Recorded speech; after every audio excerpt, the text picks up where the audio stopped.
దిక్కులేని వారికి దేవుడే దిక్కు అంటారు కదా. 100 మంది అనాథ పిల్లలకు బాసటగా నిలిచి మీకు నేనున్నాను, నాతో దేవుడున్నాడని నిరూపిస్తూ నడిచిన ఒక బలహీన మహిళ. ఆమె శరీరం బలహీనమే, కానీ ఆమె కళ్ళలో అగ్ని మండుతోంది. ఆమెనే గ్లాడిస్ ఆల్బర్ట్. ఆమె 1902 సంవత్సరంలో ఉత్తర లండన్లోని ఒక పేద కార్మిక కుటుంబంలో జన్మించింది. 14 ఏళ్లకే తన చదువు ఆగిపోగా ఒక ధనిక ఇంట్లో పని మనిషిగా పనిచేస్తూ ఉండగా ఒకరోజు ఒక క్రైస్తవ సభలో పాల్గొన్నప్పుడు తన హృదయంలో ఒక స్వరం, చైనా అనే స్వరం ప్రతిధ్వనిస్తూ వచ్చింది.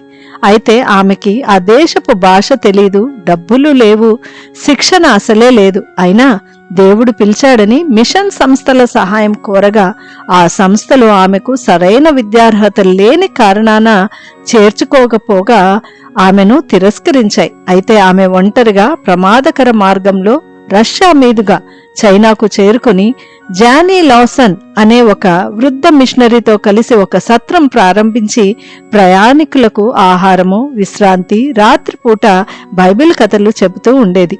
ఆ సత్రంలోనికి కొంతమంది అనాథ పిల్లలు ఒకరు తర్వాత ఒకరు 100 మంది పోగయ్యారు. ఇలా ఉండగా చైనాలో యుద్ధ మేఘాలు కమ్ముకున్నాయి.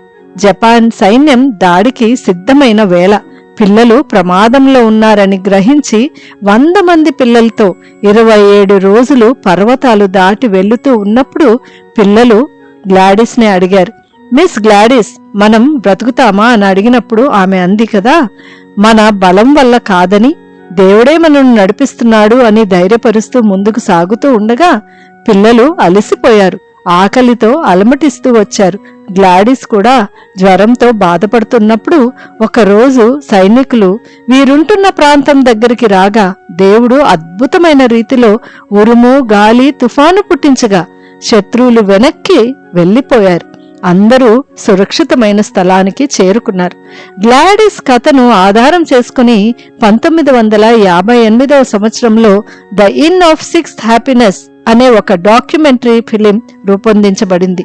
ఒక సాధారణ మహిళగా దేవుని పిలుపుకు లోబడినందున 100 మంది పిల్లల్ని బ్రతికించగలిగింది. సాధారణ మనుషులుగా ఉన్న మనల్ని కూడా ప్రభు ఉపయోగించుకొని అసాధారణ కార్యాలు చేయిస్తాడు. దేవునికే మహిమ కలుగునుగాక. ఆమెన్.